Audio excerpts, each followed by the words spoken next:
Oh yeah, it's cool. Hello again. Back again, Gary, Bob, and myself. I'm being, to some degree, managed, encouraged, helped.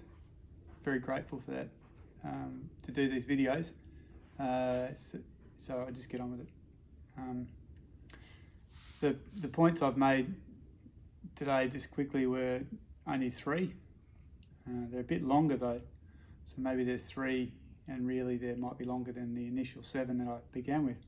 Now, number 1 I've got is, don't allow the hypnotic effect of our current environment dull your sensibilities to the reality. So that is that is really important, because so much of what we're hearing and what we're transmitting to one another really is based on like a source of information that has a very an incredibly strong bias. I'm just going to put Gary Bob down because I feel so Gary Bob's, I'll just put him here. I don't know, it doesn't sit easily. What's happening is we've got a situation where we're relying on people who we're trusting people who don't have the qualifications they need to make the decisions they're making, although they're given the authority they need to make the decisions they're making, and they're doing their best. And I'm 100% behind everybody doing their best. It's exactly what I want everyone to do. Just do your best.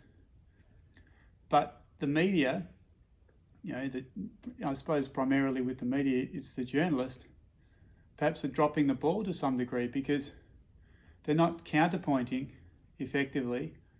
Maybe that's the editors, I don't know. The information that's coming out in a way that we have an alternative proposition or possibility. And I believe it is very much, what is not yet presented as the alternative possibility, that is the reality of what's causing this whole problem for all of us. And I'm already drifting off my point, which is characteristic of myself. I have a severe learning disability. I've decided to describe myself as having a severe learning disability. So this is where it might become apparent. For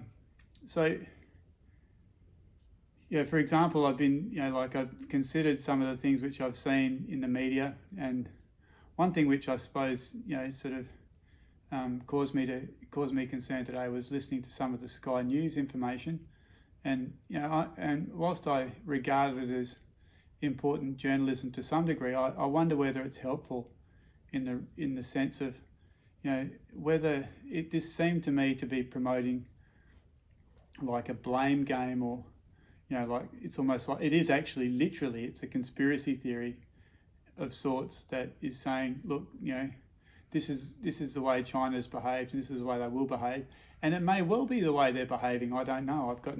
I don't want to buy into that, but I want us to understand that the most immediate difficulty we have is, the impact on our own communities, on our own selves, on our own families, and taking responsibility for that at the level that we can, not getting involved in some sort of political argy-bargy or possibility. That's something which I want us to be aware of. If China suddenly, and who knows whether China's behind it, I don't know what's going on. I'm just saying, if we're relying on mainstream media for any reliable information at this stage, I think we're not doing that well. We need to look for ourselves, and it's in particular to COVID-19. It's with reference to COVID-19. What is it? What isn't it? More importantly, and how did it become as important, as relevant, as central to our current circumstances as it is? So let's just flick all that stuff about whether China's trying to do this or that, or whether don't worry about that.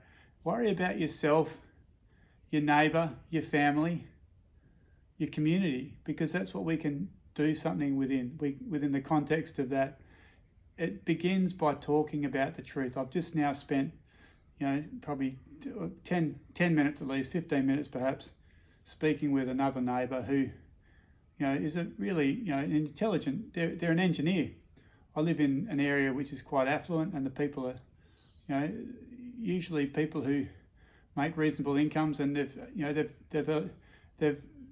do that because they've applied themselves, and their minds are trained to consider information. And it seems that perhaps the majority of the people that I meet in that sort of trained, arm's getting tired, that trained sort of mind state are not as convinced as what they probably should require themselves to be, that things are the way that they're being presented to us. I'm very concerned because I know that the way I talk is a bit, I don't know, maybe it's a bit wordy, but it's annoying to me as well. What I want to say is, let's call bullshit where bullshit is.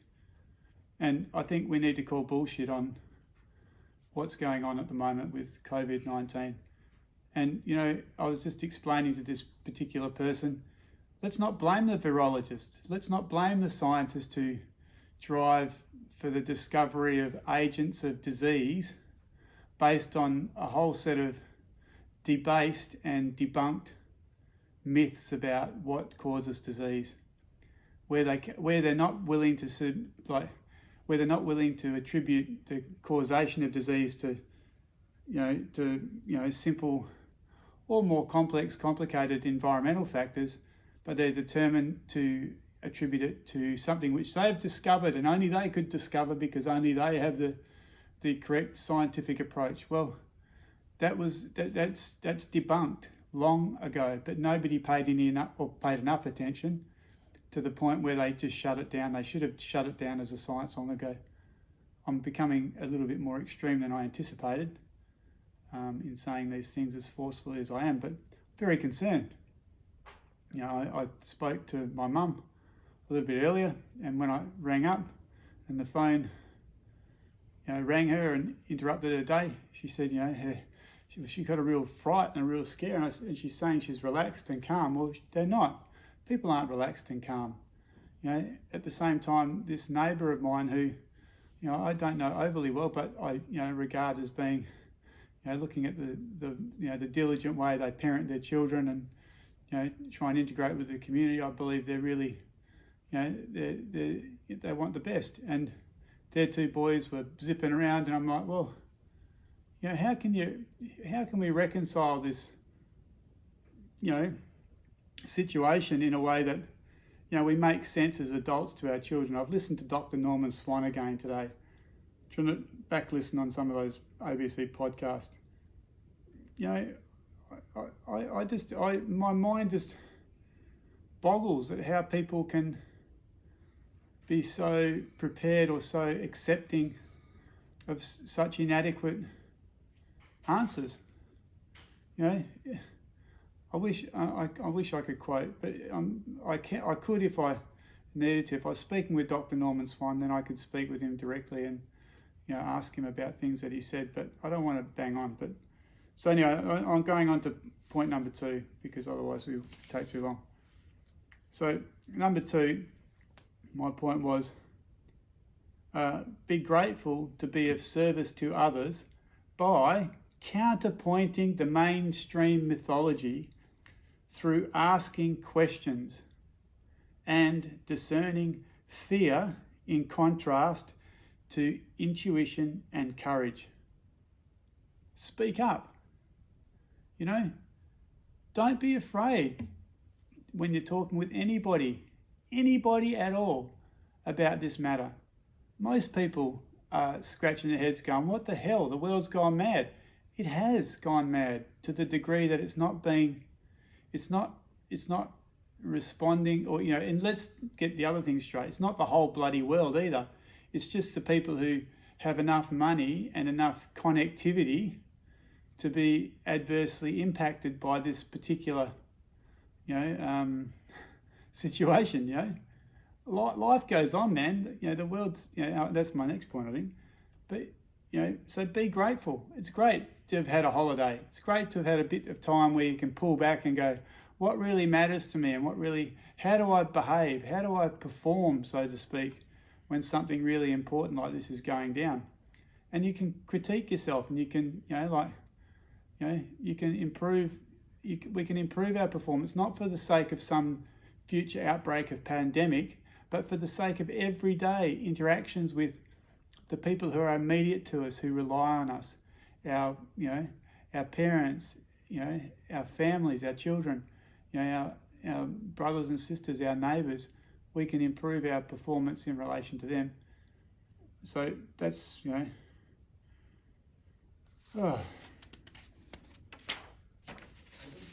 So the next point, number 3, is there is nothing new under the sun.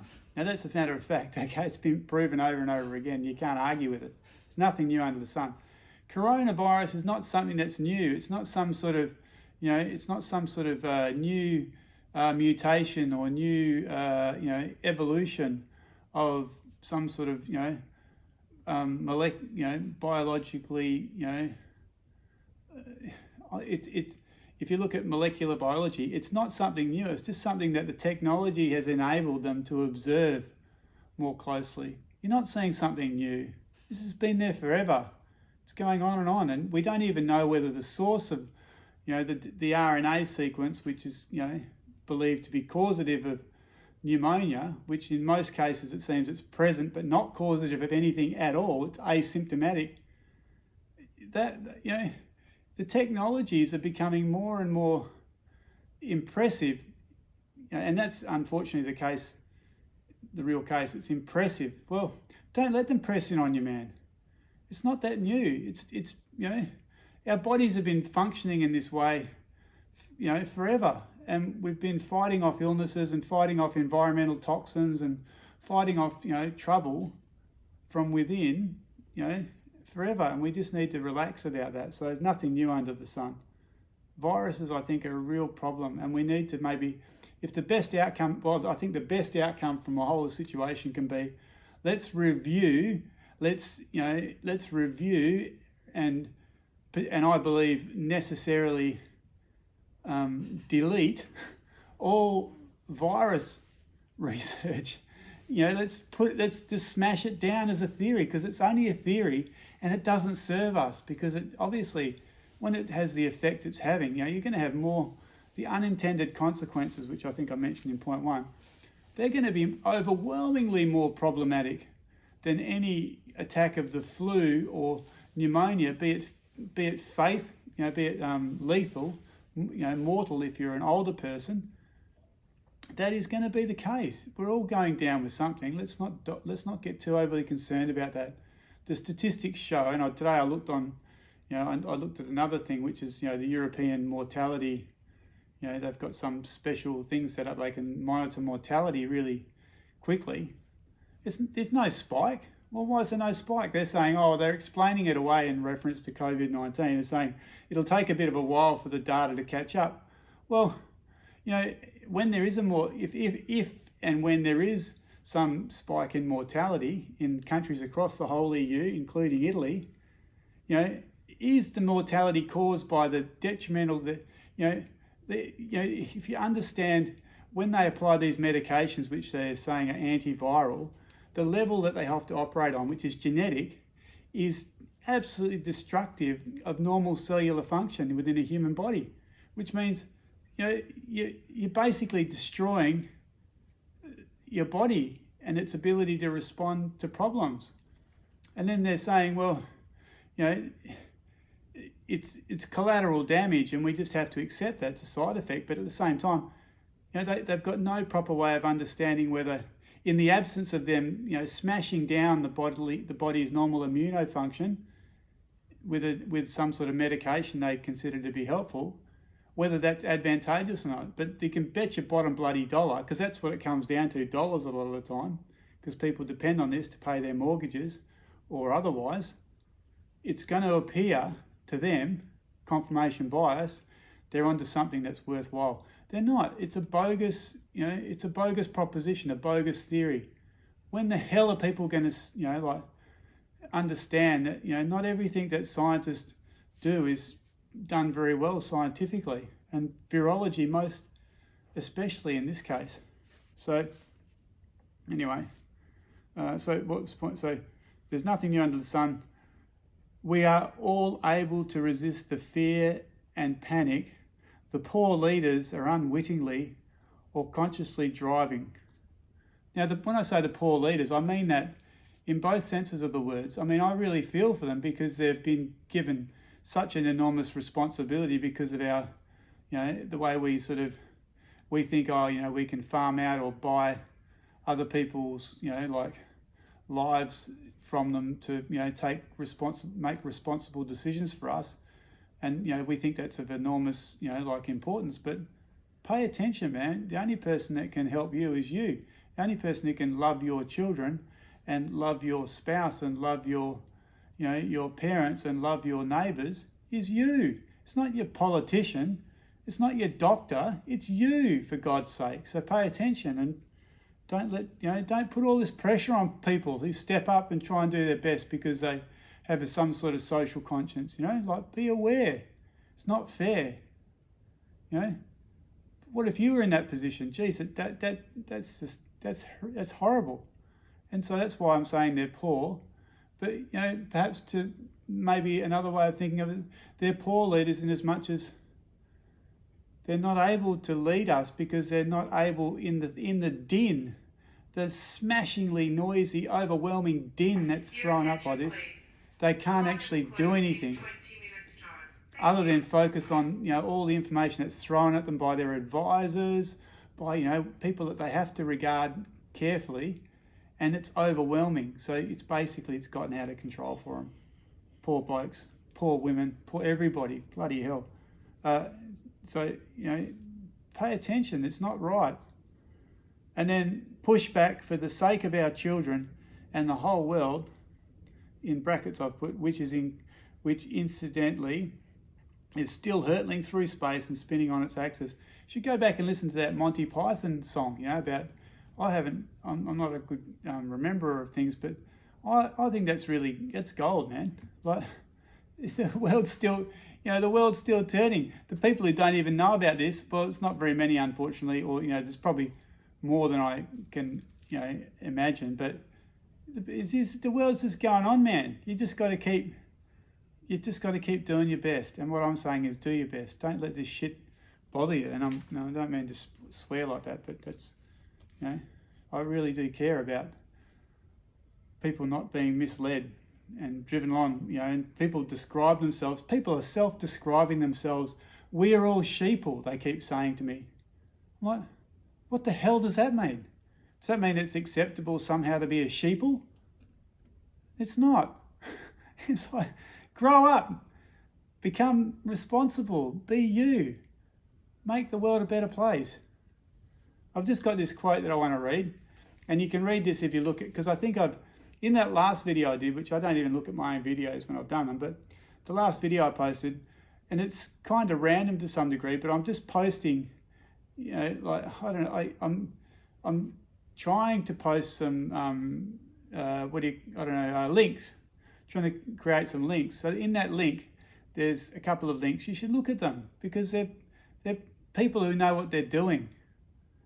Or they're more useful to you in the way that they do their work.